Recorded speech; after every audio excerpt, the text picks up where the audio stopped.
everyone. Good evening, everyone. My name is Olumide Olayinka, and I'm one of the organizers of the Lagos Startup Week. For those who don't know what the Lagos Startup Week is, the Lagos Startup Week is a 5-day celebration, or the Startup Week is the 5-day celebration of entrepreneurship, to give more light or create more spotlights for startups within the ecosystem itself. This year is about 4th year. We've worked with so many bodies, so many VCs, so many startups, most of those you probably even hear. Today, we'll be having a couple of them in our midst.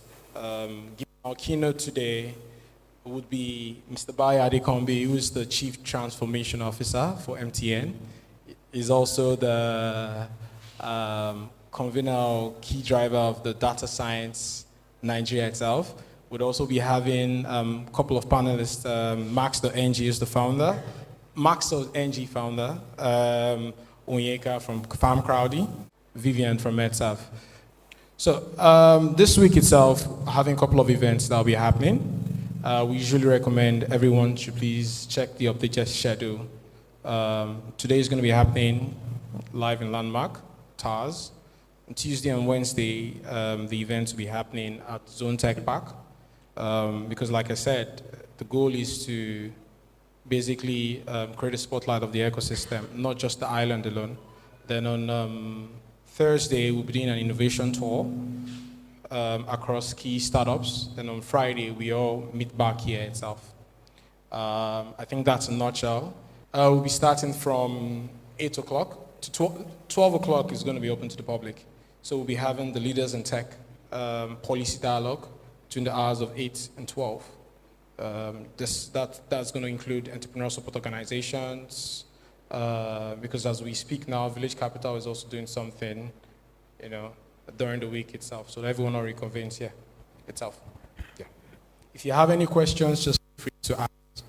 May I introduce to you Mr. Bayo Adekanbi, who is our keynote speaker. A round of applause, please.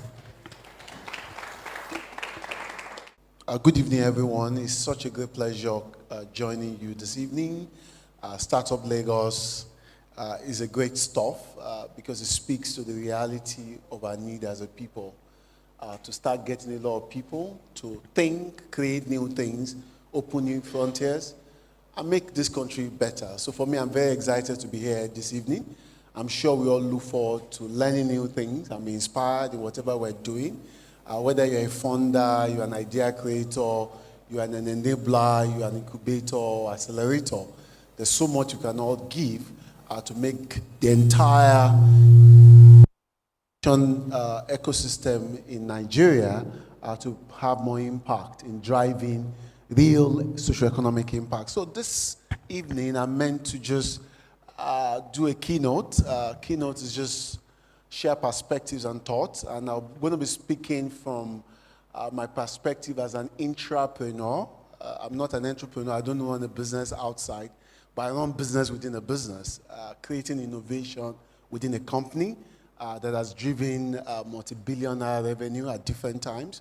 I'll speak as someone who has spoken to a lot of startups, mentored them, listened to their ideas, or someone that also onboard them to platforms, sitting on 60 million subscriber base, we onboard a lot of new businesses. So I've picked a lot of learning and engaging startups. So my thoughts this evening will be to just share some of the things I've picked, which should be learnings and key points of ignition to accelerate or deepen the passion that you have as a startup, okay?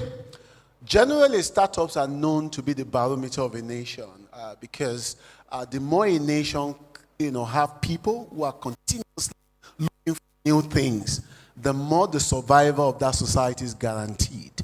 Because a society survives by newness of the ideas. And those newness of ideas do not come from people who are used to business as usual, people who are used to bureaucracy. The same way we do paper in the morning in 1980 is the same way we want to do it in 2020. They can't drive idea evolution that will push a nation forward. So the power to change a nation is in the hand of people like you and I who are seated here, who are meant to continue to start up something.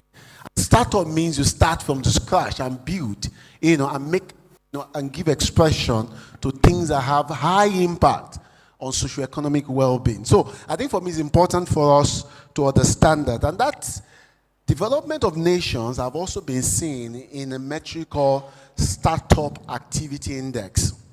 Startup Activity Index is a measure of the evolution, quantum concentration, or density of startups in a country. So the more or the higher the startup activity index, the better the prosperity of a nation or the ability of a nation to grow its GDP, that's gross domestic product. So startups are critical to our survival as a country. So don't just see what you're doing as just something you're doing by the corner, it makes no whatever. It's critical. Anyone that plays within this larger ecosystem, what you're doing is critical to our collective survival. And the theory of Ubuntu, which is a South African theory of I am because you are, we all have organic solidarity connected to each other. So the failure of one is of all. So our success as a nation is dependent on people like you who continue to push the frontiers of ideation, of thinking, and of course, not just thinking in a linear way, but thinking in a very disruptive way, asking us to do things in a way that has never been done before. So to situate my thoughts very quickly around some key themes, I'm going to share with you 7 key considerations for anyone that wants to move from zero to millions. And I'm going to talk from what I've done as an entrepreneur, looking at gaps in the business and looking at what can we do to either explore an opportunity, make a difference, serve our customer in a very different way. The first thing I'm going to tell any startup, or that I always tell startups that I work with, number one, is that don't become extremely over-possessed with your idea. Don't become extremely over-possessed in a negative sense now. When nobody can, if anybody comes with a different perspective, it's like they're killing your idea. You are so insular, you are so insulated from perspective, from thoughts. For you, this idea is the best thing after sliced bread. There can never be anything like this.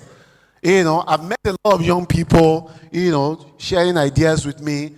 It's great, but it does not work in real world. This is just a dream. You need to give it reality. You have to situate it within reality. How does it make money?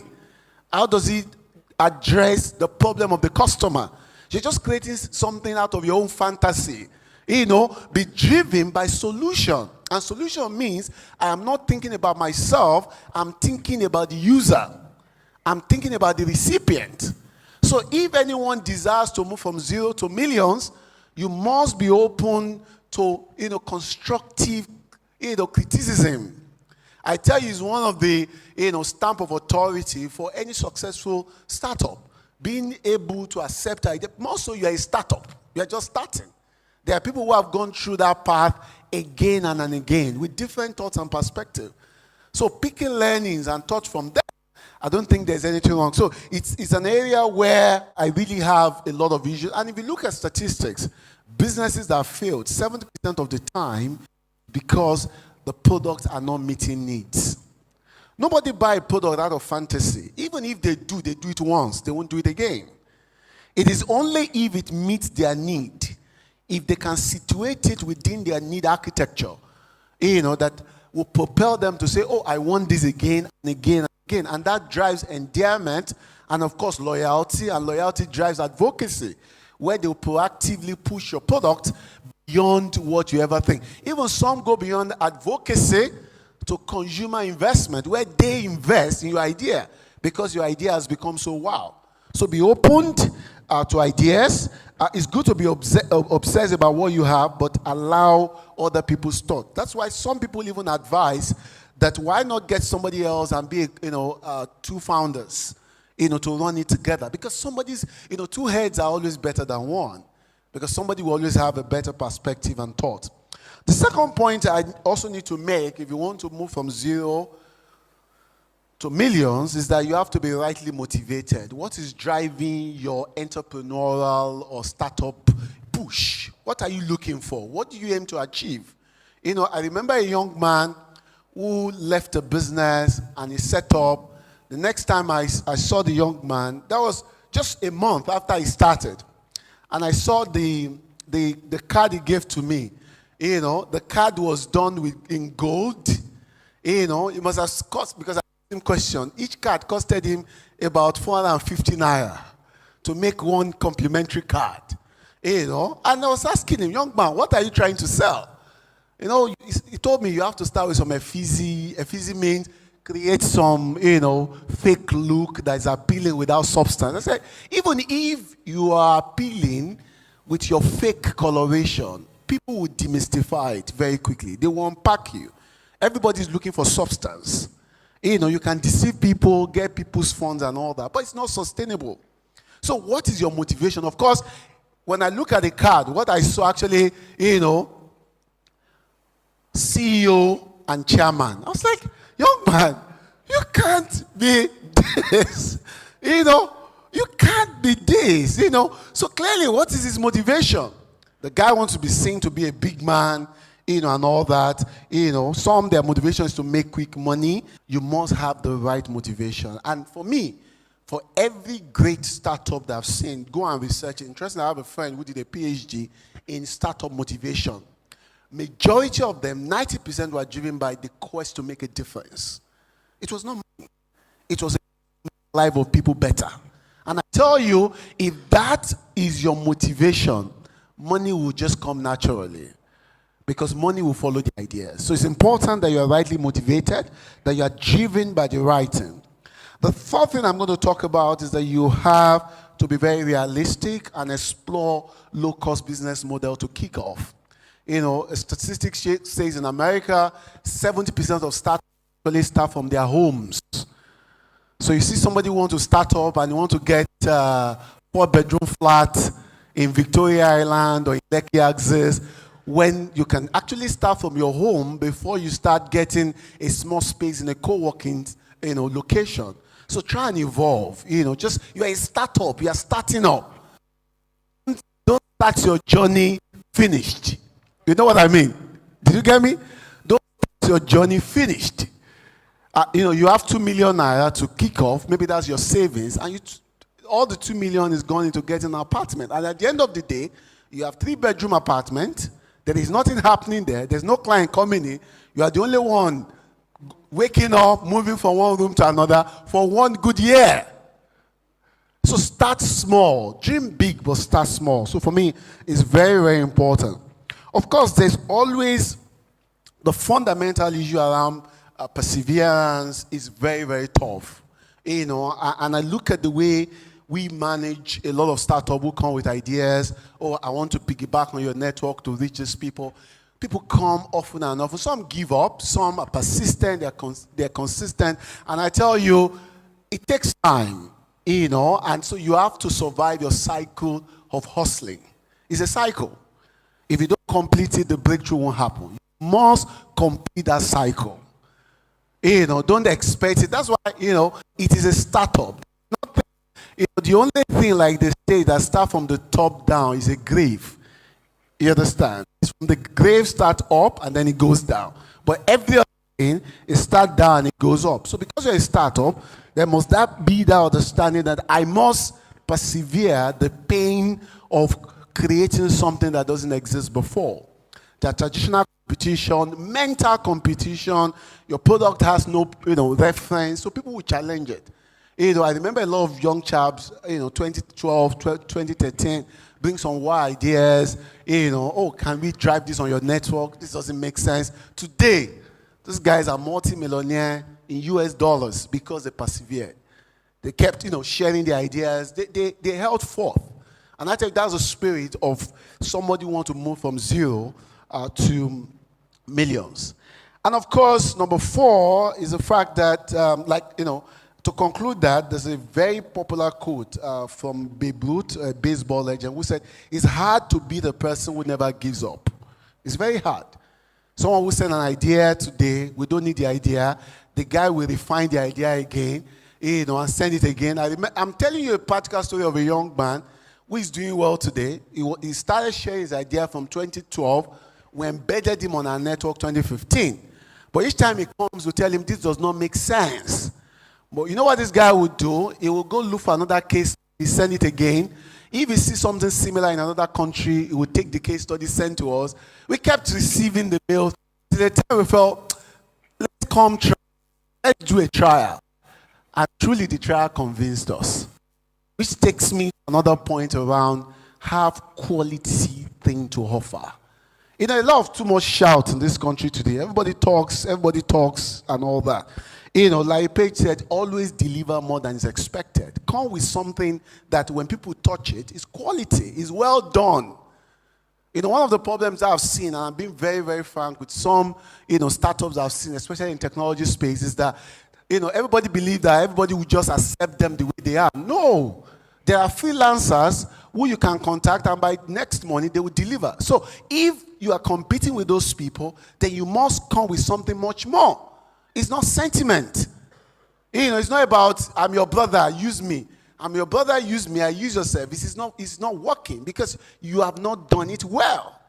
So if it's what's being done, then it's what's being done well. So I think that for me is very, very important, that because there is no marketing, no endorsements, no social media buzzword will be sufficient to cover up for a wrong product. It just got to be right, and you just got to do it well. Don't be scared of failure is another thing I'm going to say, which links back to the previous things I've spoken about, which is just keep pushing. They always say 90% of new businesses will fail in 4 years. What about the 10% that succeeded? Why did they succeed? Why did they succeed? It's about learning what made them to succeed and pick something from there and use that as your own narrative. So you can actually recalibrate your narrative and agree on what you're going to take for that. So don't arrive too early. I've said that again and again. I told you the story of a young man. His first card, he made each card for 450 naira. That's that's a lot of money relative to what any other person could have done. But he wanted to make a point. He wanted to show an idea. Of course, those kind of business don't succeed. Guys who will receive investors' money and the next day they've gone to buy a car. And you ask them, no, I'm the CEO, I'm the MD, so people must see me mobile. How? Packaging. You can Uberize your greatness. You can Uberize your way to greatness and find low-cost means of running the business. So don't be flashy. Just take a step at a time, And the last thing I will talk about is about taking risk, The difference between great people and small people is a risk taking. And that risk means a lot. Do what others have not done before. Go the extra mile. Break rules. Explore areas that people consider no-go areas. Do what has never been done before. Take risk. Don't let people limit you. Don't be limited by your geography, by your past, by your experience. Break frontiers. And you'll be surprised at what will come out of it. So I'm going to close with this quote by the great Winston Churchill, the man who left the Prime Minister of Britain at one of the toughest times in history. He said, never, never, never give up. If you believe you have a great dream, just keep pushing it. Before you know it, your story will become glory. And you just move from that zero to millions. So I wish you a wonderful time at this conference. And as a company, I work for MTN Nigeria. We're a company that is looking forward to partnering with people with great ideas. We just set up Innovation and Transformation Unit, which I lead. And our strategy is to look for guys with great ideas that can piggyback on our asset, our customer base, our infrastructure, to accelerate your route to market. But of course, like I've said, we're looking for quality ideas, winning ideas, and we're ready to do business everywhere you go. So thanks so much for having me, and do have a great time. Good evening, everyone. My name is David, and I'm the editor of Business Insider Sub-Saharan Africa. So we are going to go straight to the panel session. And I'd like to, Bayo, hi, please, could you come back? Okay, so as I invite the panelists, just please put your hands together for them. Bayo Adekanbi.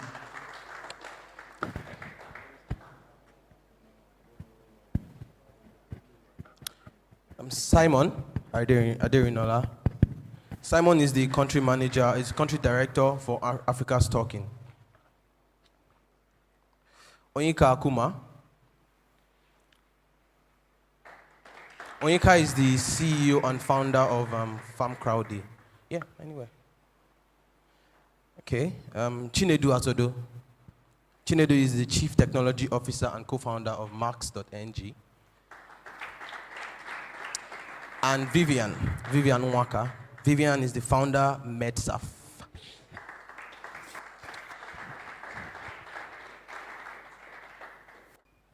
So we'll start with proper introductions. Just your name, what you do, and what your startup does. Start from you, Chinedu. Thank you. So my name is Chinedu Azodo. I'm founder and CTO. I want to give you Chief Technical and Chief Technology Officer. I'm still fighting people.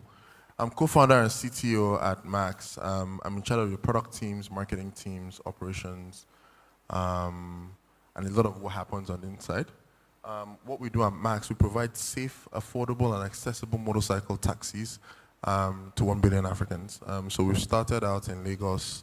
We'll be doing our first city expansion early next year. We have about 400 drivers active any day across board. About another 600 drivers in the pipeline. So we hope to hit 2,000 by the end of the year. Super excited about what we're doing and look forward to be able to serve each and every one of you. So if you're interested in learning more about what we do, please hit me up. I'll be at the back at the end, or send me an email to chinedu@max.ng. All right.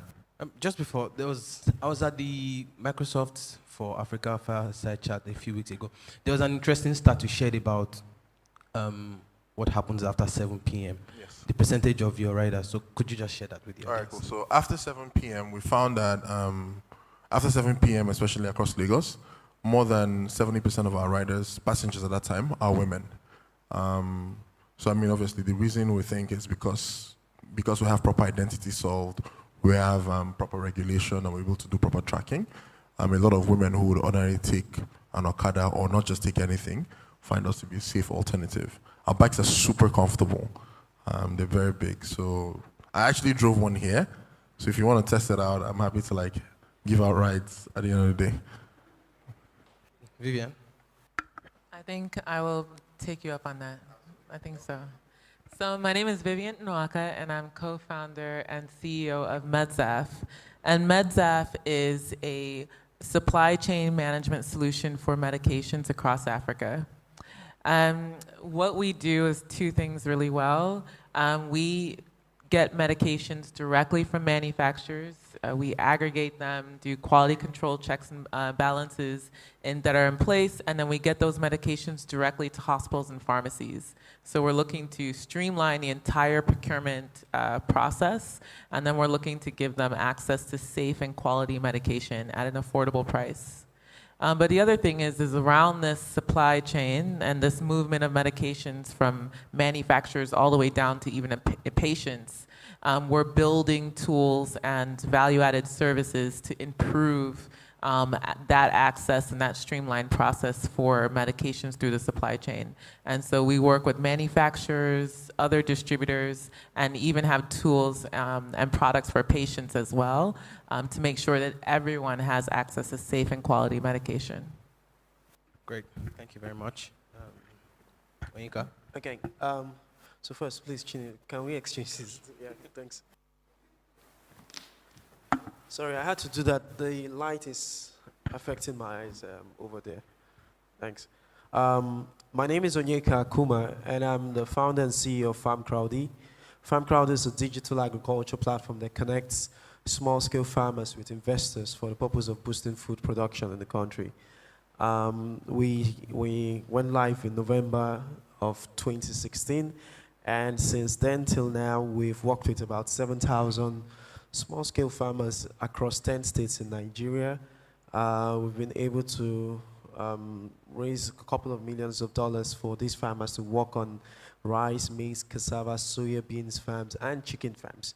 And at the end of the day, people come on our platform, invest or sponsor through our platform with these farmers.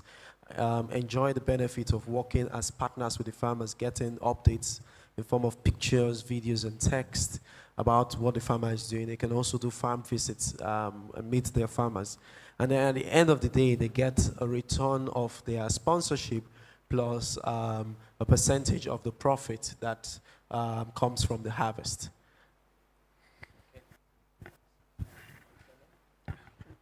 I'm Simon Aderinlola. I'm the country director for Africa is Talking. It's a Kenyan-based company, so it's 8 years old as a Kenyan company, but in Nigeria it's under 2 years old. The firm is essentially focused on developers. And the focus on developers is such that there is an assumption that somewhere in the head of these young men and women going around with their laptops and learning to code, somewhere in their heads lies the idea that will impact the average man on the street and make life better.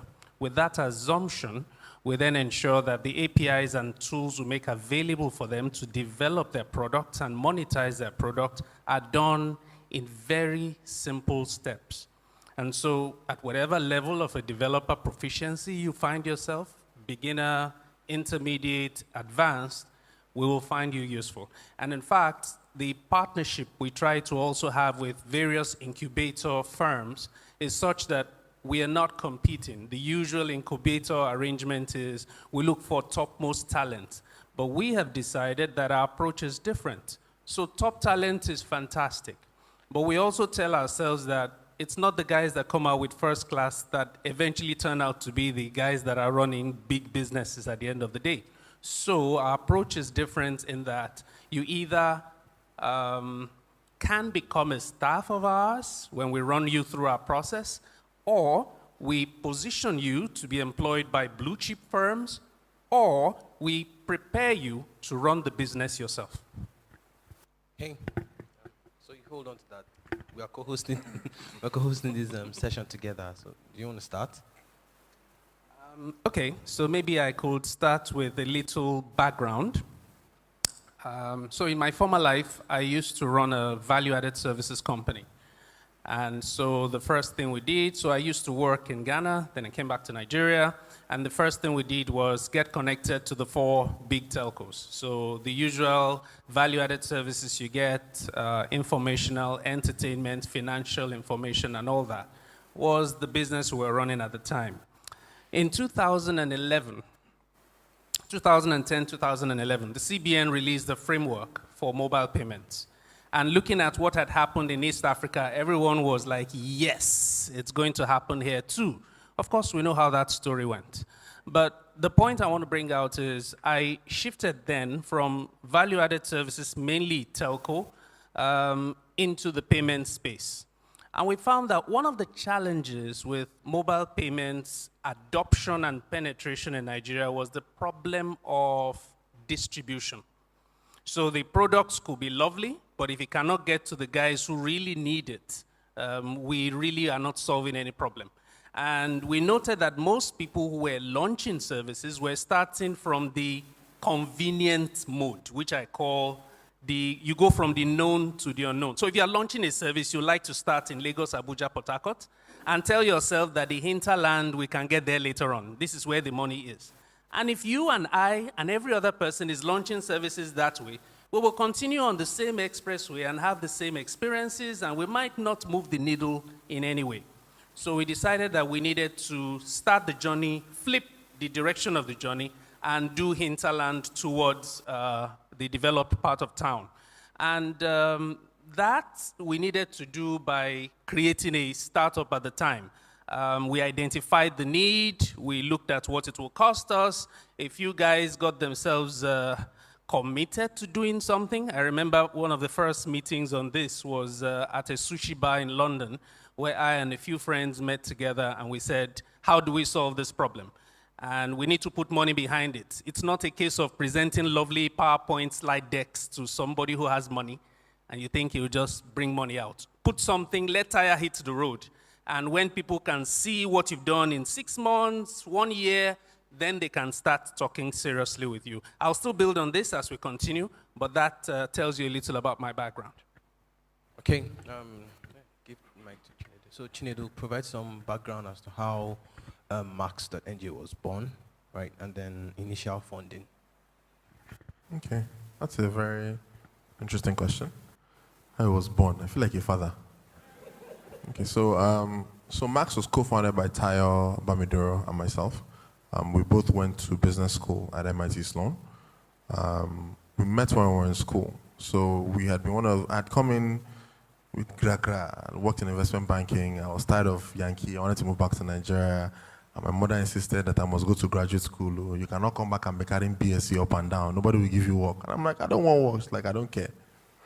So we went out to school, got in, started the program. And that particular semester, I think it was my second semester, I was looking around and saying, so who are the folks who are moving back to Nigeria? Everybody's moving back to Nigeria.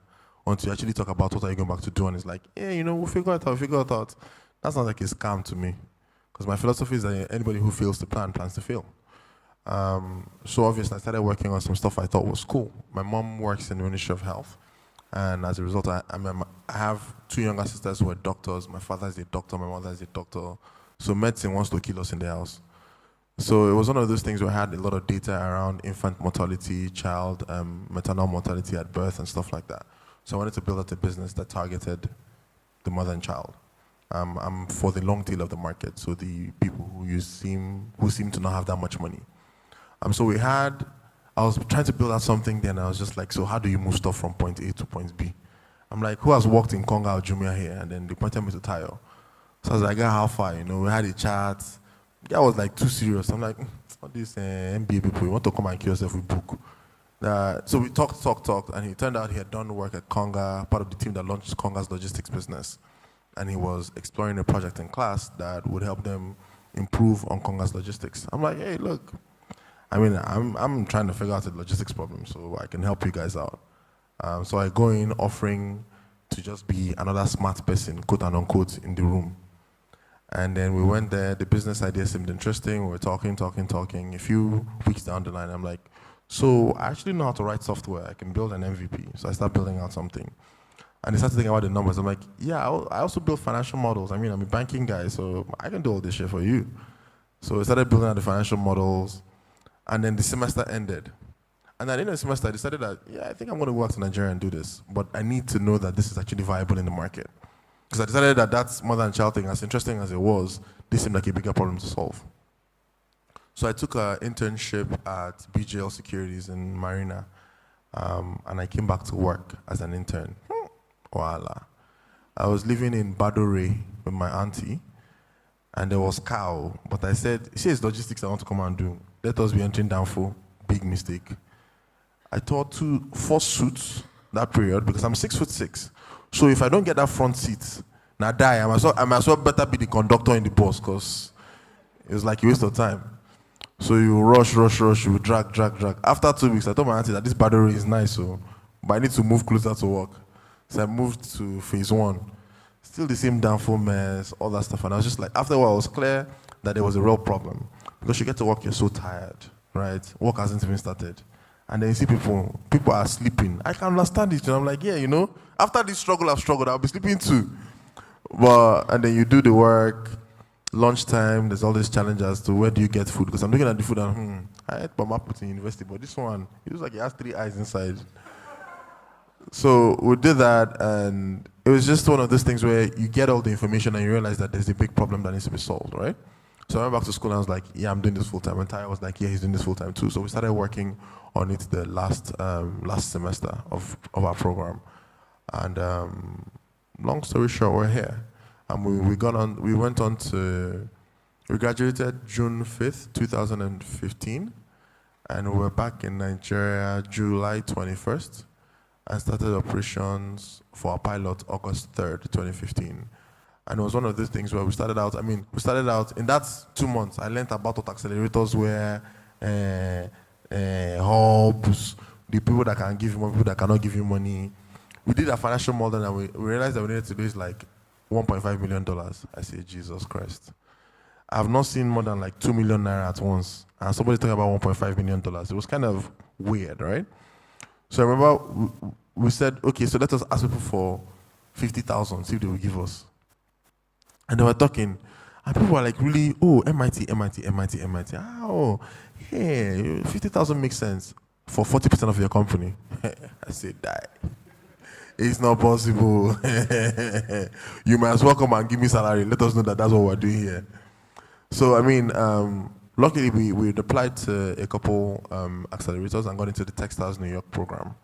So we actually got into the Textiles New York program before the application deadline because they were just amazed by what we were doing, which, I mean, I felt like, I mean, it's all cool, you know? So we came back, started out the business, and the goal was to get enough data to be able to show to investors that Nigeria is an interesting enough market to invest. This was before Paystack and everybody else went to accelerators. So we did that, came back, rolled out, went back to America, Textiles, started the fundraising, started the accelerator program with the Shopro. I can speak Oyibo accent too. So spoke the English, did everything I needed to be done, showed all the financial models, and then went in thinking, oh my God, nobody will give us $50,000 seriously. To come out and thinking, if I don't collect 1 million from your hand, a waste of my time. You know, it was a complete mental shift, right? And I think that's something a lot of people need. That's something I also appreciate about the American culture because they focus a lot more on you are doing this and therefore you are valuable and can ask for what you need, versus a more Nigerian culture where you live in your father's house till you're 35. You know, I have my classmates from secondary school who are driving Bentley and Mercedes-Benz up and down. They don't have any work to their name, stuff like that. Where in the American this thing, at 18 years, you're not out of your father's house, like something's wrong with you. You know, those kind of different cultures. It's a very different culture, and that was very helpful to us. Obviously, you create networks, and then you go on to raise capital. But there's a lot of critical things that happen along the line that obviously I cannot sit down and talk about in 2 minutes. And I'm happy to have more conversations. See, I'm telling you, I'm happy to have conversations outside here. We're also hiring, so that's part of why we're having conversations. Okay, so quickly, initial funding was from... So it was predominantly American investors. We had money from angels in New York. Okay. Lazaro Ventures gave us money. Textiles Ventures gave us money. Right Out Capital gave us money. We raised $1 million our seed round. Okay. And between then and now, we've raised another $300,000 in grants. And we're doing a Series A right now, for which you will hear an announcement soon. Okay. We'd like the exclusive on that. Okay, cool. Initial funding. What was the problem that you noticed and how did you start? So yes, what was the problem that I noticed? And by the way, my co-founder, Topwe Awashika, is also in the audience. Because I think MedZaf is a great example of people realizing that there's a massive issue to solve, looking around and seeing that nobody's doing anything about it, and everyone just kind of coming together and joining a cause and joining a company to actually achieve something. So didn't even know Topwe before MedZaf. We met because we both cared about people having access to quality medication.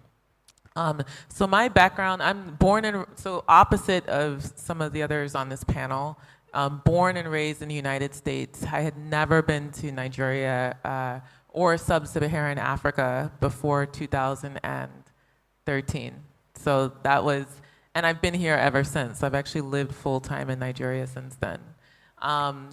My background in the U.S. was home health care agencies, so I was working in healthcare. So I had, great understanding of how the U.S. healthcare system worked, and all of my family is in healthcare. So, also come from a healthcare family, and wanted to go to business school, just kind of take a break, and then go back to business, and got a chance to travel around the world and go to business school in Brazil, and just fell in love with emerging markets and said, okay, these are types of markets that you can make a really big impact.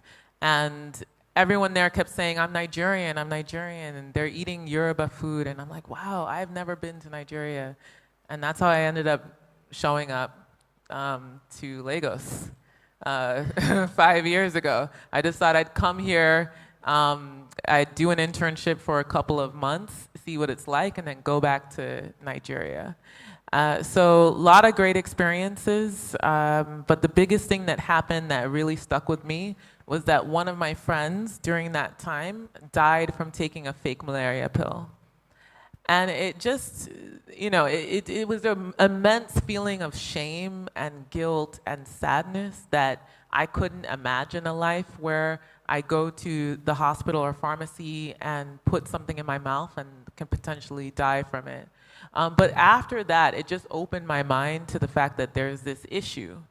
And I kept then talking to people about it. I'd say, well, where do you get your medication? And I realized that a lot of people were bringing medication in their suitcases, and that it was typical that they would have friends or families bring medication in their suitcases from Europe or the United States for family and friends. And I mean, that's really weird. So you've got lines of Nigerian drug dealers with suitcases, and they're like moms and grandmas, and what does that mean? So that, just kind of trying to analyze, does that make sense to have to go to another continent to get medication for yourself? That doesn't make sense. And then I had my own challenges. I remember I had what ended up being vertigo, but I hopped from hospital to hospital because they kept saying I had malaria. And I remember my eyes are just going in the back of my head. And at one point, they just came and put me on the hospital bed and just prayed over me. And I was just like, where is the medicine for vertigo? And it really took, I promise you, it took me 5 hospitals to get a doctor to take my temperature and look in my ear and say, you have an ear infection. So, it was a lot of, experiences like that, and then meeting people like Topwe who also had their own series of stories about just understanding how the healthcare industry differed from other places that they had worked in. And at that point, it was just like, well, let's just do something about it. So I think, so that was one thing. We had our developer, CTO in Portugal, never been to Africa before, but he thought also that people should deserve to have safe medication. And it was literally a team of people who just really, really, really felt that what we're doing is big enough for them to invest their time and their effort. And so that if you're trying to start a business, I think trying to don't be afraid of building something just bigger than anyone can imagine, because it's worth it. And so that was my big learning from that. But as far as funding, how did we get funding? I watched a lot of startups. So actually, I think it was 2-3 years ago, I came to my first startup, Lagos, to find out what's going on in the ecosystem, and to learn how I could plug in and be a part of building something bigger than myself. And I just would listen to case studies, listen to people's experiences, try to learn from them. So when I started the company, we had a really set idea of how we were going to raise money. So understanding, term sheets and, talking to people and just vetting it. And I just had so many different people who had raised money before. So I made sure to just surround myself with people like one of our first investors, Bastian Goddard. I mean, I think they raised $20 million plus for Roku TV. Just making sure that I could have access to people like that who could then give me feedback on exactly how I needed to raise money. But that being said, I did go to Nigerians first and said, this is a company that you should be, of course you're gonna just invest in this, right? But the honest truth is that our first investors were my friends, my ex-employee or my ex-boss, and an American in Silicon Valley that had just come to Nigeria once and decided to take a chance on MedZaf. So we really did make money from, or we did raise our money from half Americans and then Nigerians, or mostly expats who had worked or built businesses in Nigeria. So that was a bit of a sad thing, but it is what it is. Okay, thank you very much. So, What's the problem you identified? How did you first raise money? Okay. So a bit about my background. I've had some time working with a couple of organizations that are household names today. So first, before the startup world, I worked with the likes of British Council as a web manager for 2 years, and then joined Deloitte and was web manager for a couple of their websites across 6 countries. And then the first startup I worked with was Wakanow. And this was in 2010 when they just raised 7.5 million from Tiger Global. And I joined them to create their web presence. So their website, the mobile app, I was in charge of all of that for another 2 years. And then I decided that I wanted to take a new step out of online marketing because I had a background in software engineering. And I want to take a step off that to now focus on PR marketing, to focus on traditional marketing. So I was looking for opportunities around there. And then I got in touch with the guys at Rocket Internet. And I was telling them, I think you guys should look at, this was in April 2012. I think you guys should look at Nigeria as a potential market. You should come to leave South Africa where I don't think the business is as big as what you have here in Nigeria. And they said to me, oh, we are here, let's meet tomorrow. I sent them a message on LinkedIn and like, oh, let's meet tomorrow. I'm like, oh, okay. And I went there for a meeting in 4 Points, and then after a couple of conversations, I joined them as the first Nigerian employee, as director of marketing, just pretty much helping to set up Rocket Internet's presence in Nigeria. And then we then came up with 2 platforms, Sabunta and Kasua, which later merged to become Jumia. So stayed with them for that bit. I was watching them raise money. So I was seeing the things they were doing, because I didn't have that experience. As much as I was in the management team in Wakanow, there were a lot of things happening that I didn't know what was going on. But in Jumia, I had first-hand knowledge. I was seeing 23-year-olds convincing people to put $3 million, $4 million, $5 million in a business that's not up to a year. It was driving me nuts. And I was just watching and learning different things around how they position themselves, how they talk to the investors, the mentality of faster, faster, faster, their mode of operation, which was different from what other businesses had. So businesses set up, they don't know their exit. These guys know their exit before they even start. And so everything was, so I was watching all of that, and then later on decided to leave, did a stint with GTB to launch SME Market Hub, then joined Konga.com as Vice President of Marketing. And that was maybe the last major place that I said I was going to work, but I still eventually did that later. I joined Konga.com, set up the marketing team, worked with them for about a year, and then decided I wanted to do my own first startup. My first startup was called Quick Gist. Quick Gist. It was a news aggregator that, so one day I woke up and my wife used to wake up and she would open Linda IKG, Bella Niger, and all of those things, and she was just opening them consistently and different tabs. So it just gave me an idea. What if you had an app that will allow all the places where you want to source your news from, you just gather everything to one place. And rather than opening several tabs, you're just flipping, you're scrolling from different sources. And pretty much like Google News today. So that had 200,000 downloads in 4 weeks. My co-founder then was Balumi of Kudi.ai. He's the co-founder of Kudi.ai now. So we built that in 3 days and launched it, and 200,000 downloads in 3 to 4 weeks. I started looking for investors. I felt I knew how to get investors. So I started designing pitch decks I knew how to design. I was pitching the wrong way. But then I was very tenacious. So I would go for events like this, and I see investors talking, and I just want them to know my startup. I'll stand up, I'll raise my hand, I have a question. I'm not saying we should do that today. I'll raise my hand, I have a question. Before I will say my question, I'll pitch, and then I will ask my question. It didn't work.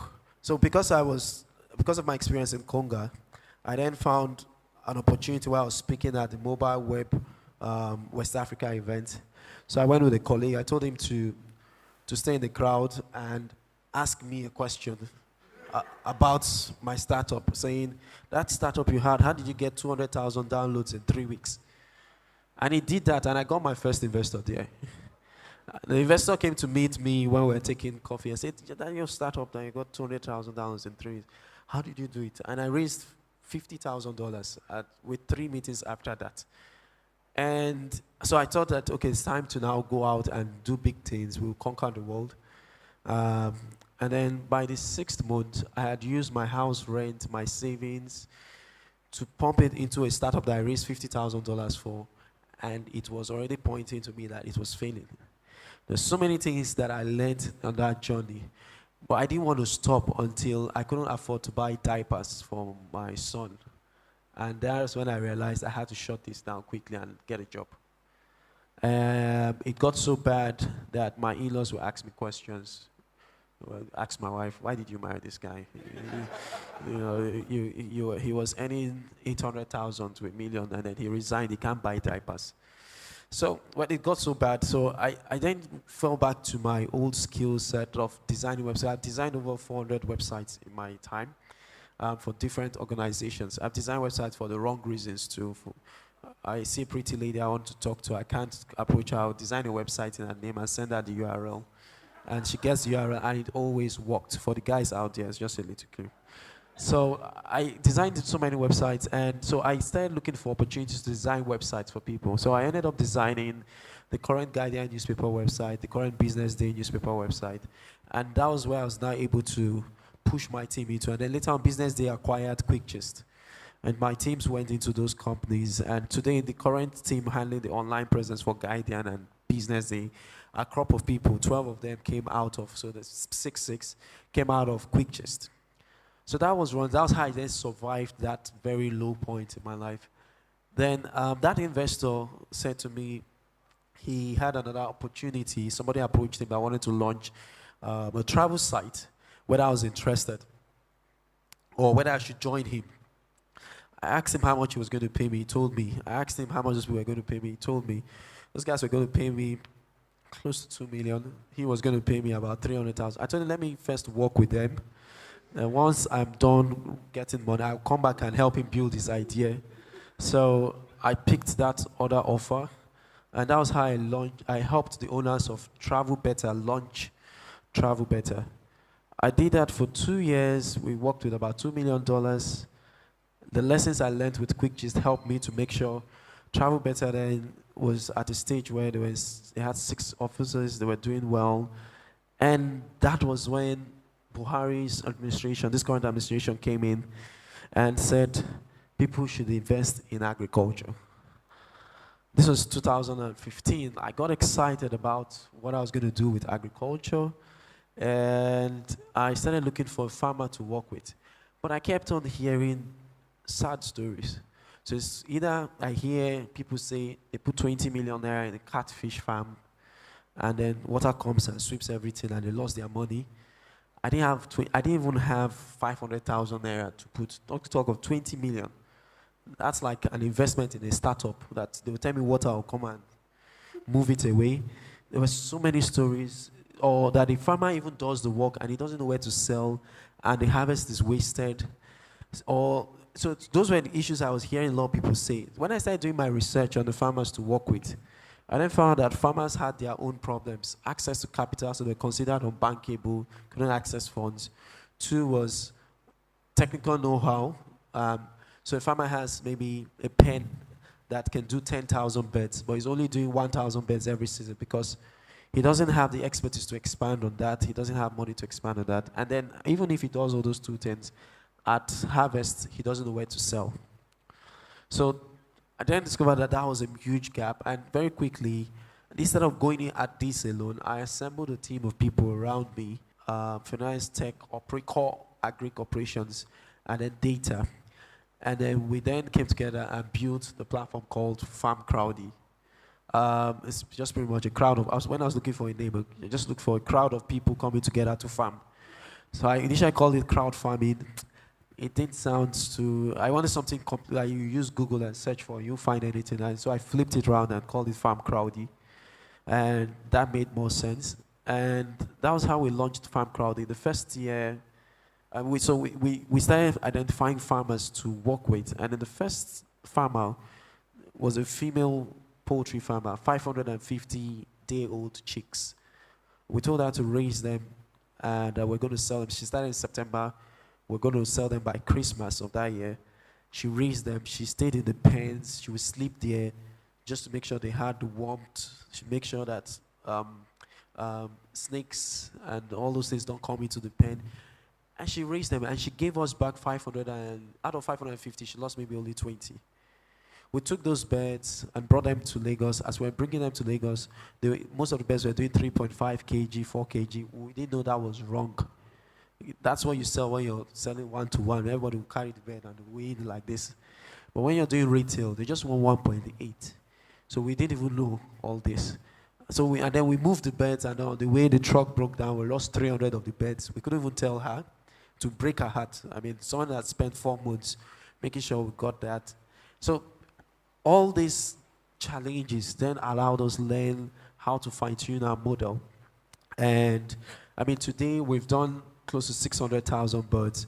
Our mortality rate is still below 4%. We've done 8,000 acres of rice, and we have 5,000 acres of rice, of maize, and 2,000 acres of rice. It's grown from where we were, where we started, to where we are today. It's been an exciting journey. Now, speaking about funding, I took a lot of the cue from what I learned in all of those places and tried to make sure we set out to do what we wanted to do in Farm Crowdy. But I started with my own money. So I started saving. As soon as I knew I was going to leave Travel Better, by February of that year, I started keeping half of my salary aside until September when we went live. So I used my money to pay for the initial place. We got a place that somebody called a garage. But I didn't care. You didn't have to know our address, just sponsor farms. That was all I was after. So we got a place. I was with the initial people were paying with that money. And when people started sponsoring farms, I started having data, first month, second month, third month, that I could now use to present on my pitch deck. And I started showcasing that. So we then raised $60,000 4 months into Farm Crowd. People want to get to YC. I think the deadline is October 2nd. People know the dates. Everybody wants to get into all of these accelerators. But I got into Techstars, and I saw so many startups. And I found out that if I remember I went with Ifeanyi, one of my co-founders. I say, if we enter Nigeria and we don't raise money here, we have failed. Because there's no way I can be in a place like this where people are excited about investing opportunities and we don't raise money. That pushed us within our accelerator program to pitch to over 90 investors. 90. So some people pitch to 10 and they get 10 no's and they are done. And they want to tweak their model. We pitched to 90. We got 75 no's. But we got 15 years. And in those 15 years, we got investors that eventually invested in us where we're excited about doing deals with them. And that's how we raised our first $1 million. And later we got a grant from the GSMA. And now we're also raising some more funds. And I mean, we're raising funds because people want to invest in Farm Crowdy, not because we truly need that money, but we also see the opportunity to scale now that we fine-tune our model to the point where end-to-end we've minimized our risk to the barest minimum. So we want to take advantage of that and expand our model. Yeah. Thank you very much. I had another line of questions, but time is gone. So I'm going to open the floor up for questions from the audience. Anybody has questions? Okay, so 1, 2, 3, and 4. Okay, so... My name is Oluwatosin. I run Money Africa. Guys, you're doing a great, fantastic job. I'm so proud of everyone. I'm going to direct this one to Vivian. Vivian, I see that you don't have a tech background. How did you feel comfortable choosing that tech co-founder? I'm also going to send another one to you. Oyeka. Fantastic job. So the first $1 million you raised, after how many months or years had Farm Crowdy been operating? And then number two, how did you sort out the issue with regulation? I mean, it's a fintech company. How did you get regulation about raising funds to then invest in farms? So I'll definitely answer that question. I think it's a good one. I mean, we're in Africa, so there's, I mean, well, anyway, I won't say that because you guys have a great platform over there with lots of developers and access to developers. But the reality is that we spent a lot of the beginning of our company actually spending time in our customers' offices, their hospitals, and watching exactly how they purchase medications, how they manage their medications, gathering data. We started off the company with running surveys. Really, tech doesn't need to, you don't need to start your tech journey with a massive, flashy product, right? So what we did was we put up a website, a simple e-commerce website, and we started the company knowing that we wanted to build something as easy to use as Instagram, as easy to use as Facebook and Amazon, because when we went to hospitals, even as far as Ogun State, we saw that someone in the building, the decision makers, the doctors, or the pharmacists had access to a smartphone, and many times I would go into someone's clinic and I would see Facebook up, or I would see even Jumia and Konga up. So we knew that we could build something that was very easy for them to use. So tech platform, over 400 pharmacies and hospitals signed up to use that platform by just putting up something very simple. So that was one. And then for the more complicated pieces of our business, it was more understanding exactly the pain points that manufacturers have when they're distributing medications and trying to understand where their medications end up in the market. It was watching hospitals and pharmacies and then using Excel to build simple ways to share information, and then that is the basis of technology, that solution we've built around it. So I think first of all, just understanding at a very granular level exactly what the process is from the very beginning to the end, and then creating great partnerships with organizations or other companies that can help you build what you need to build. So for example, our tracking and tracing technology from manufacturers that's rolling out, that's a partnership. We didn't have to spend the millions of dollars that they did on building that platform. It's already built, and they're partnering with MedZaf. We're in Google Launchpad right now, partnering with large tech companies. And then, of course, being able to understand your vision extremely well so that you can inspire a great developer with 10 years of experience to invest in building. So, for example, our platform that we launched with, we never spent a penny on it. Joao didn't receive anything for that platform when he built it. He built it because he believed in MedZaf. So that's how you build a company in anywhere without a tech background. Okay, the $1 million we raised in investment, how we were 11 months old when we raised 1 million, we celebrated our first year anniversary. We had already raised that money. Today, Farm Crowdy is 21 months old, so we'll be 2 in November. Speaking to the second question, now this is, by the way, when I say investment, that's people investing in Farm Crowdy for equity. In terms of sponsorship, we've done close to $6 million with Nigerians already till date in that 21 months. But when we started, it took us 6 weeks to get $5,000. Now, speaking to the second question about regulation, just when Mr. Bayo spoke about the fact that you got to be tenacious, and he mentioned clearly that there are times you get no's, but the people that are bold enough to take steps are those that will eventually become pioneers of different industries that we see today. With us at Farm Crowdy, when I wanted to start this, there was no template to follow anywhere in the world at that time. I mean, the closest I could look at was Kiva in the US. That would fit exactly what I wanted to do. So we then created a model, and then first wrong move, I went straight to SEC. I said, okay, do you have anything related to this that we can go under? And they told us, we don't understand what you're doing, so just go and come back. And then 2 days later, they issued a statement and said, this was before we launched, this was 2 months before we even went live. Anyone doing anything related to crowdfunding, we don't understand it, you do so at your own risk. I saw that in the papers, I was mad, livid, mad. I was really angry about it. And so we then went back and took out what looked so visibly like a crowdfunding model and changed it to more e-commerce style, where you can actually have one person with one farmer work on a project. And that was what we took.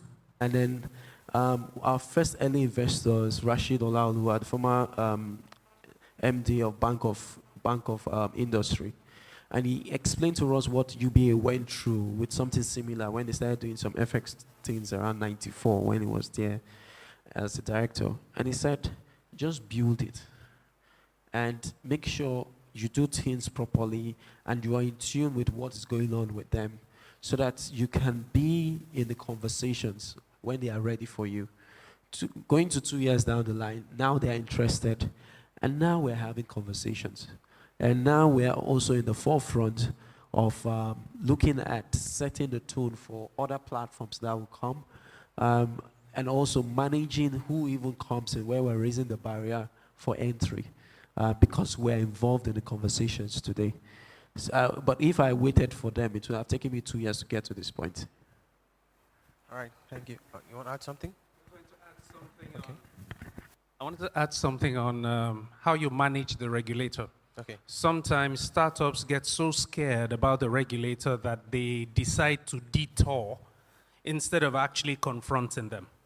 So when we were starting, there was no agent network. The Beyond Branches business we sold to InterSwitch, there was no agent network policy yet.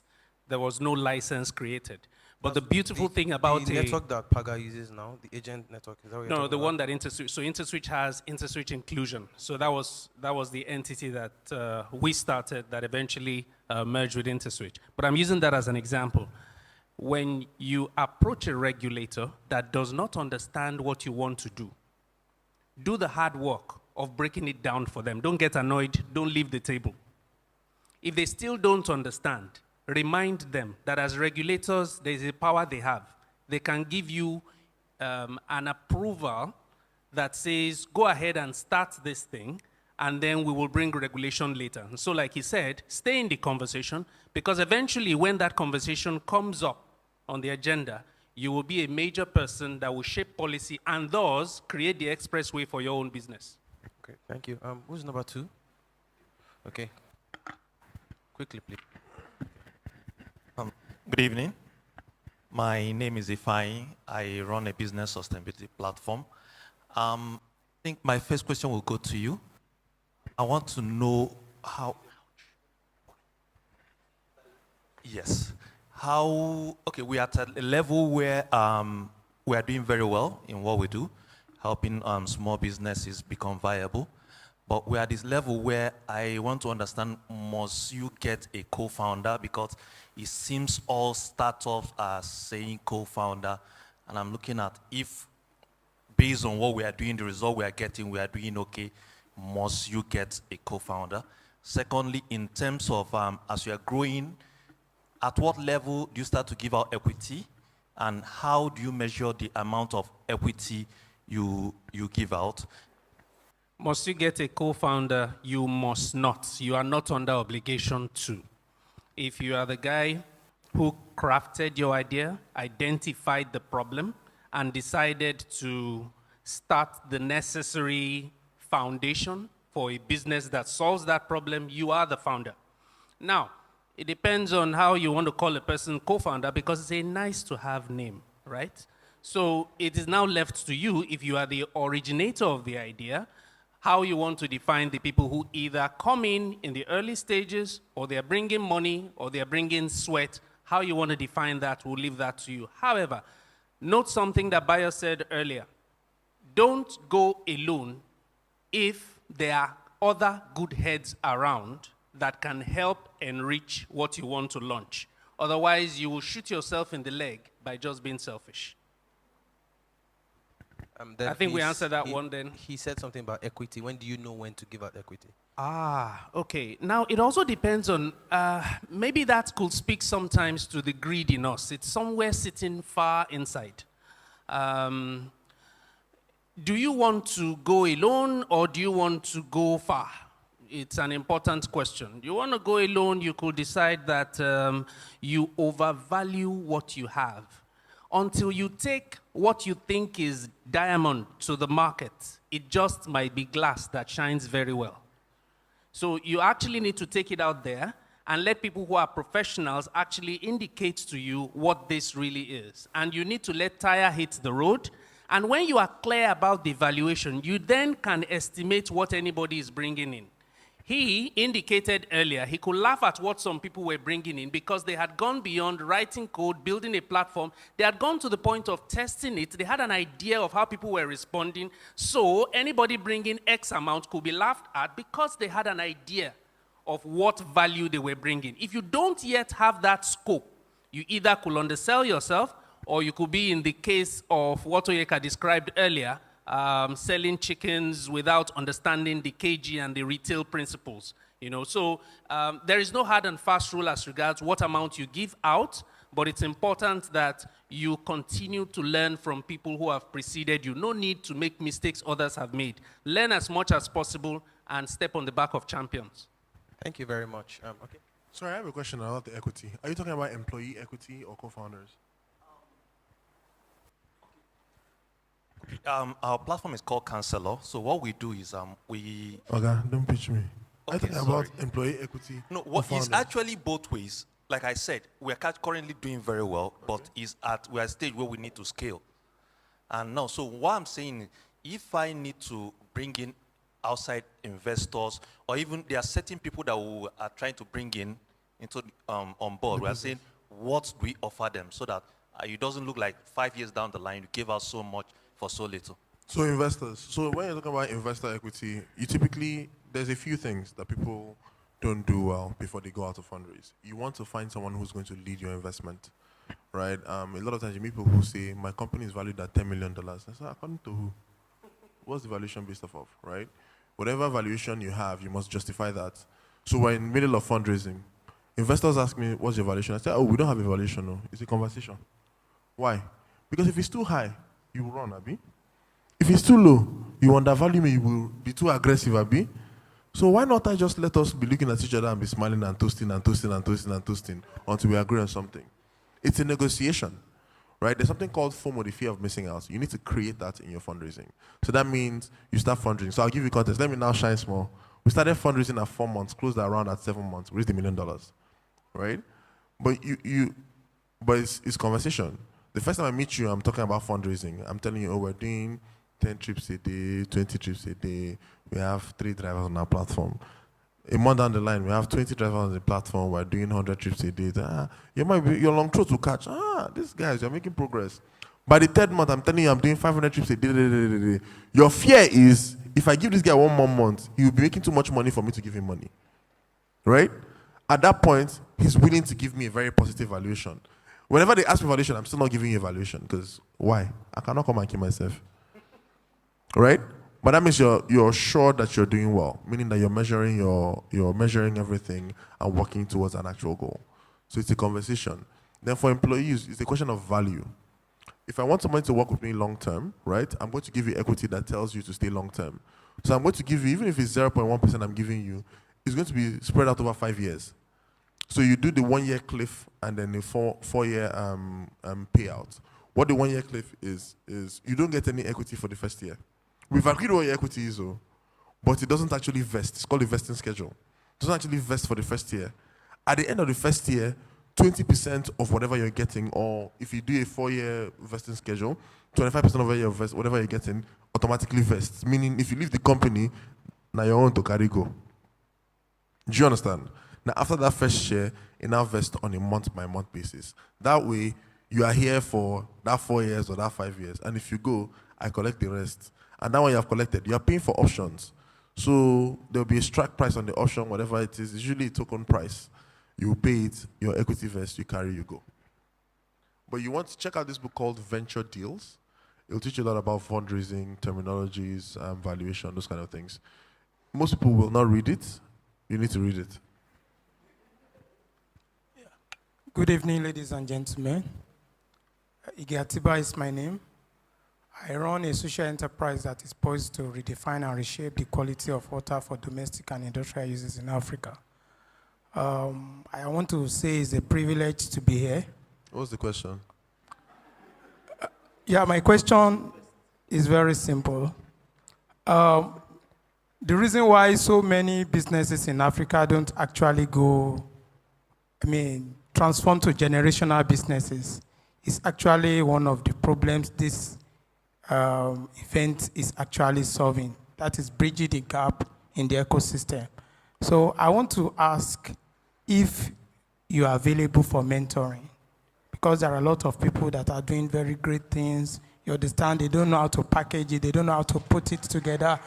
Unlike my sister that came from, it's a different climb here. Thank you. Let me just keep it that simple. The CC Hub. Yes, and like I said, when I came to Nigeria, I didn't really know much. So I spent a lot of time asking questions and just saying, how does that work? Really? Why? How? Tell me more. And like to the point where people are like, this is just a learner, this is someone who's just constantly learning. So I definitely have to give back to all the people who spent time to completely just answer my questions, stupid questions, great questions, over and over and over again. So I would definitely say I'm open for mentorship, and I think that the only way that you can build a company, whether it's in Nigeria or anywhere else in the world, is by just finding people who can give you feedback, that you can vet your ideas over and over again. And when I tell you that I went to people over and over again, I literally went to them every single week. And also some of our great investors, they said, absolutely not, your business sucks, it's a horrible idea, from the very beginning. And I had to keep going back to them and saying, well, this is what we have today. This is how I've addressed this issue. This is how I've addressed this issue, until they were like, okay, great, here's the check. So I think, yes, absolutely mentorship, and everyone should think about that as the way to actually build their business. Let me just add to that everyone is looking for mentors, and we're all mentees to other people, right? What I've seen in my time is the best mentors I've had are those that I created value for them. My own mentors, the best ones I've had, I created value for them. I wasn't looking to get a loan. I also had something to give them. So maybe their wife has a bakery. I create a website for their wife. I've solved one problem in their bedroom. And the guy is happy with me. All my mentors, before they become mentors, I would have had lunch, dinner, because I've built a relationship before I say, be my mentor. So it's important that people see this, because today I go to a couple of places, people say, oh, come and be my mentor. I usually put them to a test and ask them to do a couple of things, and only those that do it are the ones that I'm interested in. And it may not happen the first time. She talked about persistence. It may not happen the first time, but I have to see that there's some value at the end of the day I get from you that makes it exciting for me to share my own knowledge with you. So I think this is important for everyone, because next thing everyone says is, you'll be my mentor. I get emails, I want you to mentor me, Facebook. So because I have an open door policy, even online, people send me tweets, send me stuff on Facebook, send me stuff on LinkedIn, especially when you've raised money. Yeah, there was someone that just a thought. There was someone that sent me a message. They found out that we raised money, and they were like, I'm in college right now, and I can you please give me some money because I saw that you raised money online, and I'd like to really complete my school studies. And I was just like, I worked in high school, and I worked in college, and I worked till 10 o'clock at night. And I so definitely just don't have an entitlement attitude, which I think is what you're saying. Like, you have to work really hard to be able to get something back, especially time or value from other people. And you should think about that, not anyone in particular, but just in general. Okay, I mean, I'll just add something to that, since we're all being honest. Mentorship makes a lot of sense. I think it's great. What I've found is that a lot of people come, oh, I need help with this, or I want advice on that, etc., etc. You give the help, you give the advice. They don't use it for anything, and then they come back with more questions and more help. And after a while, I'm like, get out of my office. You are actually mad. And we find that a lot of people do that a lot. They feel like, oh, because they're not paying you for the service, they want to come and hang out, want to come and gist and gist and gist and gist. I think it's also important that whenever you do those kind of mentorship relationships, you need to be respectful of the fact that whoever you're spending time with has so many other things that they could be doing, and they've chosen to spend that time with you. So when they do provide value, take it, do something with it, and show that you've appreciated for it, because you're not paying them, right? So it's one of those things where you have to do that. There's also a lot of work that people also can do outside just going directly to mentors. There's spaces where you meet people who can potentially mentor you, right? So I see CC Hub is doing a fantastic job making spaces available for people to like work, learn, etc. Workstation is doing something very similar. Lead Space is doing something very similar. Lead Space in particular is doing a lot of good work. So, and these networks too. Okay, so there's, as part of fundraising, you ask people to do introductions for you. And the investors, that when they do introduction for you, you're like, you might as well become my daddy or my mommy, right? Because of how the kind of nice things they have to say. Organizations like LeadSpace, CC Hub, BTC do that same thing, right? Where they create that trust, or they put that stamp of, this guy is someone who is serious that you should you should actually pay attention to. Because if you think about it, I mean, look at her now. Someone is asking her for school fees. That's kind of ridiculous, right? But there are a lot of people who are also sliding into her LinkedIn for love or for whatever the case may be. And if you're sending messages to those kind of platforms too, she might not just have the time to take a look and say, this is someone I should talk to. So going through places like CC Hub, LeadSpace, Workstation is also a place to actually meet people and actually build those mentorship networks. Thank you. Yeah. Basically, my question is, when pitching your my name is Godson. Yeah. When pitching your business to an investor, what are things you must never see, things you must hammering while presenting your business? I'm directing my question to Mr. Oyeka. And the other, and you too, sir. Yeah. Thank you. Okay. So, going from, permit me to flip your question. What you should say, what you should not say. It sounds like I need to reel out like 7 points and 7 pros and cons. Let's just make some facts clear. Whoever wants to invest in your business wants to see the clarity, understanding, and doggedness in your eyes. Forget about all the nice ways you've spoken, the good documents that somebody helped you knock together. That's why they usually want to meet you. It should radiate, it should come off you. And if you have that conviction, believe me, even if your English is not good, it will transcend your English problem. If you have not the requisite experience, it will still transcend it, because investors are ready to take a risk in a guy who has taken a risk already. So I'll give you a quick example. I work now for Africa's Talking. And this company, by year 1 of its existence, had gotten profitable. It only got money this year, very recently, like the 8th year of his existence. So why will it need money if it's gotten profitable earlier? It calls itself Africa is Talking. It has a desire to cover the whole of Africa, and it's doing it slowly with its own profit. It is then clear when you're talking to an investor what his money is coming to do, because you already have a direction. They need to see where you are headed. So what you say, what you don't say, you could read up certain books, they'll help you a bit with it. But first of all, be very, very legit with what you're doing, and don't be deflated when you hear a no. It might be a rubbish idea you presented, but don't get crestfallen the first time they tell you it is rubbish. When you keep hearing it's rubbish and you keep checking, when the truth comes to you, please adjust and fine-tune. But if you still continue to check and you are sure what you have has not yet gotten to the right investor who will understand and take the right interest, please continue that journey.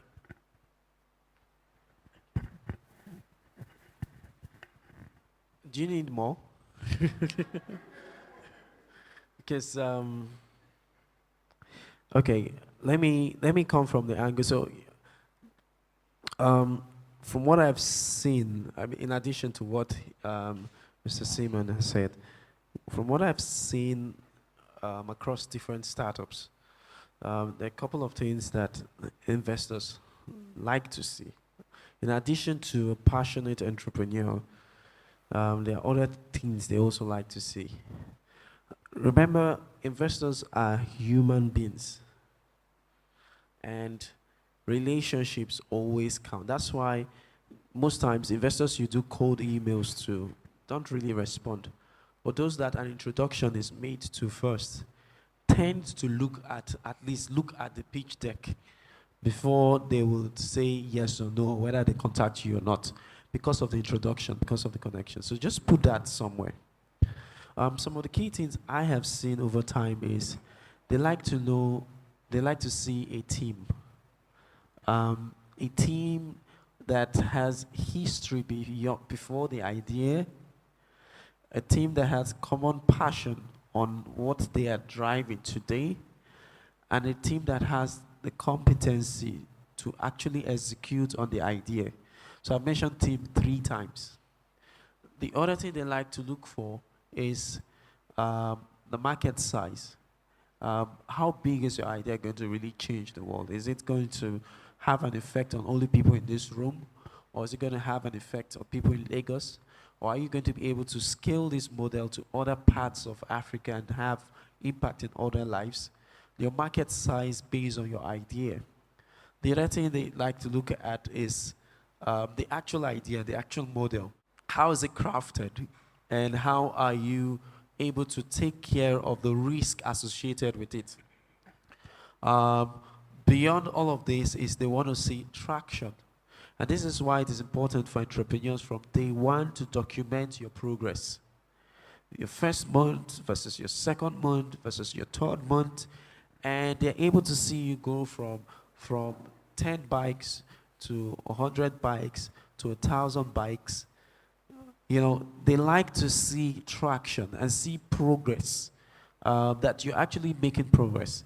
Now, I'll tell you something we also did. So apart from all of these things, I'll tell you something we also did. Because I understood the effect of relationships, to all our investors, whether current investors or potential investors we're having conversations with, I send regular stakeholder updates where I tell them across the team what is happening per time, as much as I can divulge out there without being scared that competition will take advantage of it, assuming it gets into their hands.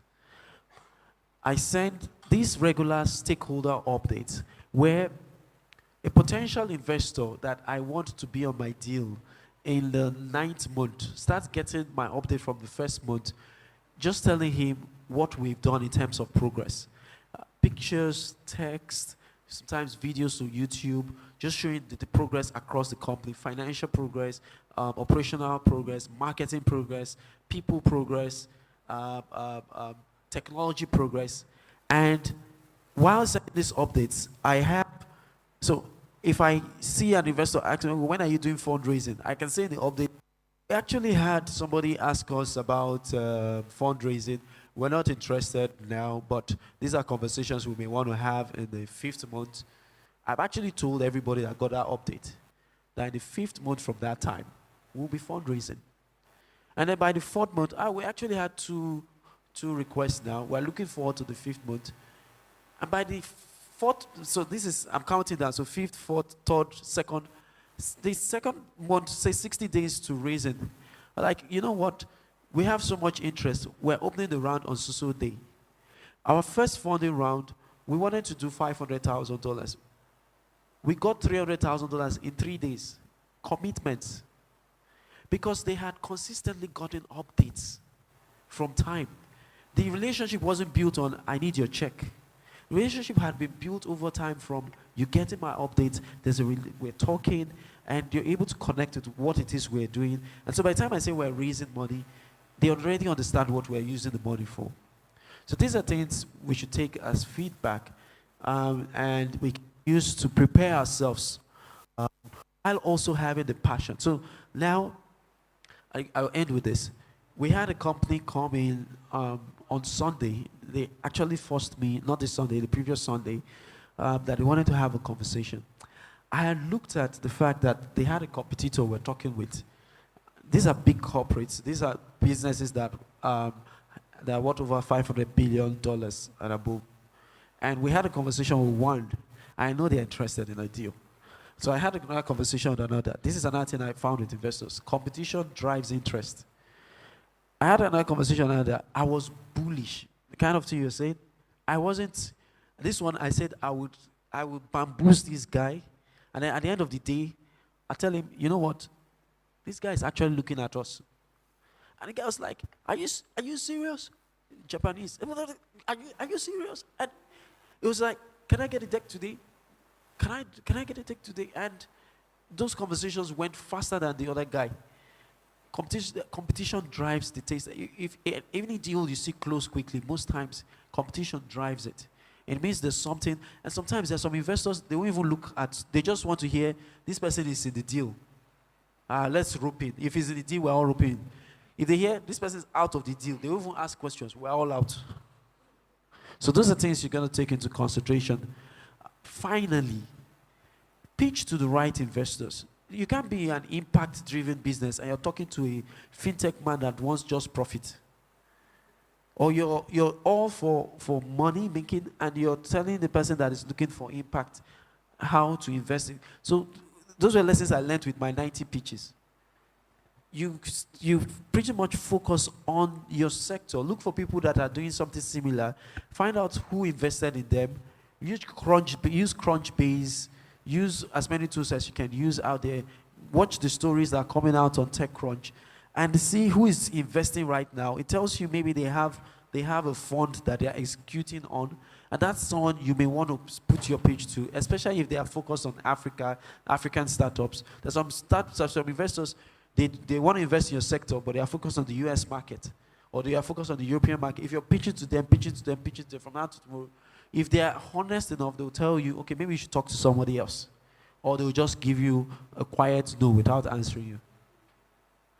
So, I just want to add one thing to that. When I started raising, I was so passionate about the idea and explaining exactly what we were doing that I forgot to ask for money. So there were a couple of times in my first pitches and the first money that we raised, they were like, okay, so are you ready to, are you getting money? I'm like, oh yeah, that's true, yes. So now we had investors come in our office today and I said, I want $100,000 right now for these facilities. And I'm very, very clear of exactly what I want and I'm not afraid to ask, give me money and this is what I'm gonna use it for. So that's just different. Hi, good evening. My name is Jude Atebe and I run VoucherNet Limited. Firstly, I want to say congratulations to you all. I see some of you are even serial entrepreneurs 2-3 times over, having turned around your businesses. But I want to draw from the keynote speaker who asked, or asked us to be quite realistic in our expectations. From the stories you guys have told us about having, had successful fundraising, be like say, "Una don't blow," and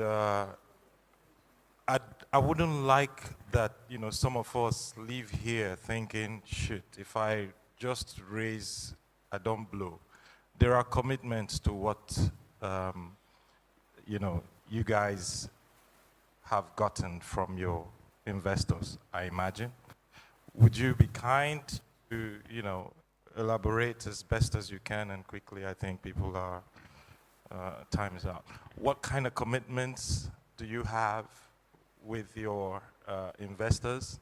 And is profit really, being pushed at as something that you guys have to get out now? And are you really churning out profits already? Or, the money is still being, and what time, I guess before anybody puts money with you, they are already saying, when you are saying, hey, the bottom line is going to be positive and they can start recouping their money. Thank you. I can answer this question. So Topway knows when we first started raising money, it was extremely painful because healthcare was not what everyone was interested at the time. It was fintech and logistics and e-commerce and stuff like that. So people were seeing that those businesses, that's where they wanted to put the money in. And we did find ourselves in some situations where we were getting terms that we, just thought were not indicative of the value of the company that we were trying to build. So there were times, especially in the beginning, we bootstrapped up until a certain point, and then we started to accept money where we turned away, lump sums of money that would have been and looked like they were extremely helpful to us, but it was that knowledge up front about what the terms actually mean, and what that will do to the founder's equity, and what does that do to equity, and what is our value, and just being really strong in that we deserve something better, that allowed us to say no to money, and we turned that away.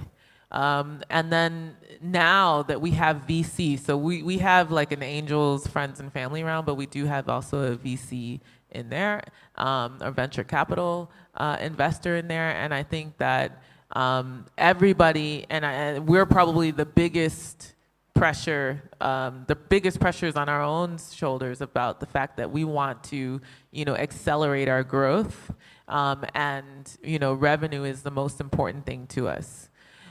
We are also very clear that we need to build a strong foundation of this company so that it can be sustainable and actually scale. So that's always that's something that we've absolutely struggled with, is having the right people in place, not striking deals that are unfavorable to the growth of the company over just quick revenue. Those are all things that we've had to try to figure out and navigate around. I think one thing that Tope and I are really excited about right now is that we've come up with really out-of-the-box ways to kind of hack growth without necessarily making some sacrifices for some of the things that we think are important to build. So I just think also just keeping an open mind and being creative about how you can grow your company quickly and still keep up to the pace that you need to keep up if you take investors' money, but then also be able to have, say no to the things that do not fit your core values. So I really think it's a balance based on the individuals that make up the company. And I do think that it's important for people to definitely know that raising money is not easy, and these guys are very lucky. Sorry. Well, I mean, not lucky, like, you know what I mean? The millions, you raise the millions, right? So then you're in the millions, which is a special subset of African companies, right? Why are you laughing? It's just how many companies have raised $1 million in the first year, right? So you can count them on your hand, right? So so it's not so we don't want to make it like it's something so common. But I think that if you fight and you're persistent and you have grit and you believe in what you're doing, and you're not afraid. I have no shame. I can go up to anybody and just be like, "Excuse me, how are you?" So get rid of that just kind of hierarchical thing that Nigeria has going on, and go talk to people that you might not think that you ever have the right to go up to, and go and just go after it. I think you'll be able to find your way. So that's how I'd answer your question. In addition to that is, you talked about commitment. One thing it's very inexperienced and short-sighted entrepreneurs that raise their first money and close shop and pretty much start buying all the best cars in the world, and immediately they move from Ikorodu to Banana Island or the new one now. They already have properties there. It doesn't make sense, because when you're raising money from investor A, he wants to make money. Some investors, their exit may not be to wait for you to make profit. It may be, who's the next investor that's going to come on this deal after me, where you're gonna grow the business to a valuation that will allow this investor come in, and then you can raise more. And maybe I have my exit even before you make profit. So investors come in for different reasons. Most of them come in for this. The commitments on the deals usually are tied around milestones that you have created while pitching, that you want to do X, Y, and Z by this time, and then you'll be ready for the next round, or the business would have scaled to this point where profit makes sense. So, I'm speaking from my experience, and I'm sure it's the same experience with many entrepreneurs out there who know what they are doing, who you see raise the first round and raise the second round and then raise more money. Usually, you find them diligent to the milestones that were set. Even grants that we call free money. Nobody will give you a grant just because they like your face. They are usually milestones, and these grants don't just come all at once. So you hear somebody, I raised $2 million in grant. He may have raised to commit, the grant donor has committed 2 million, but maybe he's getting it in tranche one. You get 250 or you get 500. And when you meet the next milestone, you get the next 250. And when you meet the next milestone, and these are the details that we don't see out there. So commitments are there. Short-sighted founders are the ones that mess it up in the first instance and start doing things beyond the milestone. If your milestone was there to buy a car, then okay, we don't have a problem. But I don't have many investors who will invest that you should go and start changing your whole lifestyle. Investors want to invest enough for you to continue to be hungry enough to chase the dream. No investor will invest at a point where you just pretty much deviate from the core of what you originally set out to do. So those are things that are hidden in the commitment. And those are milestones that are set out there. Usually what you will notice is maybe, so now they're employing more people because they've raised more money, because there's a bigger vision, because there's a bigger milestone. I use farm crowding, for instance. Our milestone to raise the next funding wasn't supposed to be now. But what was it supposed? Our goal for the next funding is not supposed to happen around now, but we've met our milestone for that goal next year in July. And so when I was pitching, I was telling investors, all the milestones that we've set, we've crushed everything. We're exceeding our goals 18 months ahead. It's time to take this the next level, and that's why we're raising again. You understand? So maybe I just make that clear. And this is why you will find the experienced founders, the experienced entrepreneurs, most of them, watch them, they don't change their lifestyle. It is most times maybe first timers or those that have, like I say, short sight, that just change their lives. Sir, Samuel. I'll Simon, suggest. you're the last. Okay. Yeah, you'll be the last. Let me find out Do whether you he wanna even add? wants to say something. Oh, cool. I want to say something. Okay. Okay, so just one last thing. When you are bringing other people's money into your business, be ready to invite other people's opinions. Africa is got money this year, and this is the first time the founders who have been running a business for 8 years and they have become like family are inviting an IFC to their board, are inviting an Orange Ventures to their board. And please note, while you might not like how the conversation starts to look at this point, they didn't come to play. Also look at the good side, which is they will bring in further structures to help you achieve your goals faster. Okay, sir. So I mean, talking about responsibilities, profit, scale, all that stuff. From what I've seen from a lot of other founders and from just general people in the market, as a business, you're pursuing one or two things. You're either pursuing scale or you're pursuing profitability. You typically cannot pursue both simultaneously because scale means you're going to spend a lot of money. Profitability means you're not going to spend a lot of money, or if you're spending, you're making a lot more money than you're spending. But typically, when you're scaling the business aggressively, you're typically spending a lot of money in like capital expenses, a lot of sunk costs that you will not get the money back like in a short period of time. So when we talk about responsibilities, fundraising, where the money goes, things like that, you need to think about that. So what am I pursuing? Am I pursuing profit? Am I pursuing skill? I'll tell you right off the bat right now, we're pursuing skill.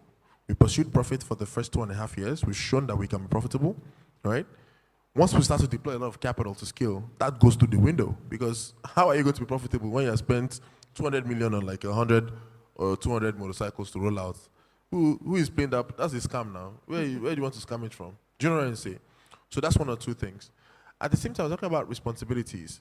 So how you raise your round initially determines if you're able to raise more capital.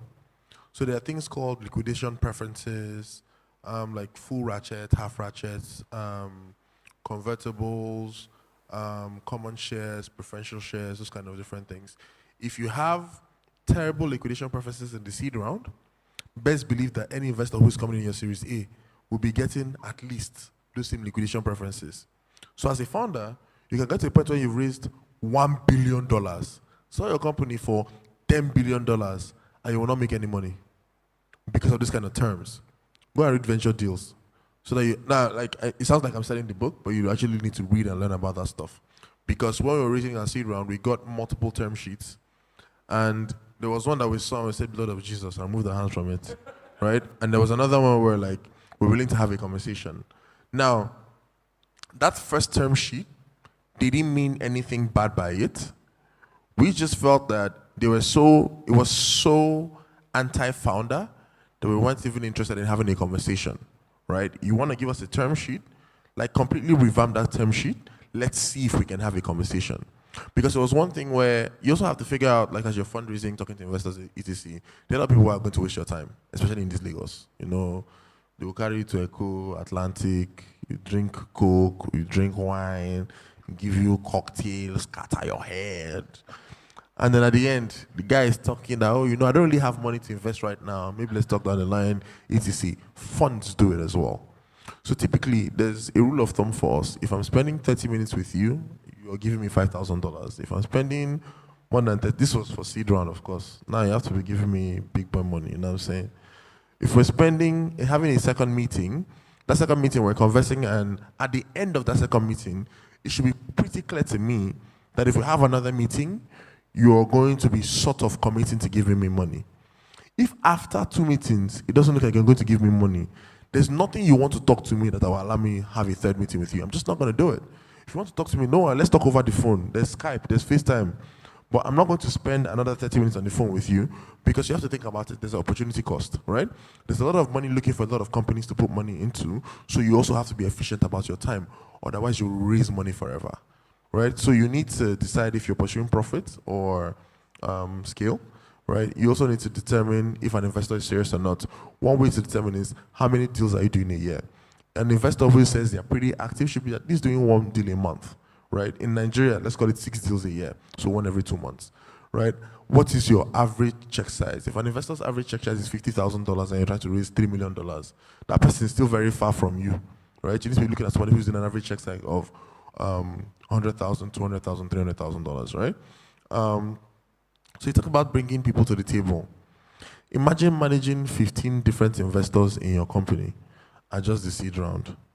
And then Series A, you're managing another 10. That's 25 total, right? And then Series B, it kind of goes on and on and on. It's a mess. Before you know what's happening, you're running a private company that feels like a public company because Amaka woke up this morning and said that she wanted to disappoint you with her email. Do you get the point I'm making? And it just goes on and on and on. So typically you want to have, seed round, it's nice to have a lot of different people. Try as much as possible to try and get an institutional player in there because they help you with like thinking about your terms, thinking about follow-on investment, etc. Follow-on rounds, you definitely want to keep to like 3 to 5 people maximum so that way you can gain the value that you're required to gain. You can talk to people and actually get a lot of value and time and all that. And beyond that, when you're talking to investors or looking at a group of investors you want to come on board in terms of like requirements, etc., you don't look for people who are just going to give you money. You talk about regulation. Regulation is a network-based thing. You need to know people who can do introductions and talk to people. And in our market like Nigeria, people at a certain caliber, 60-year-olds, 70-year-olds, etc., a 25-year-old will not introduce me to a 60-year-old man and will take me seriously no matter who that person is, even if it's his son. They will be in that category of our children's friends. Do you understand? For them to take you seriously, somebody at that level needs to be in that introduction, which is also where your fundraising comes in. You want to have specific people in there based on the kind of value that they can bring to the table. Thank you very much. Please put your hands together for them. Thank you very much.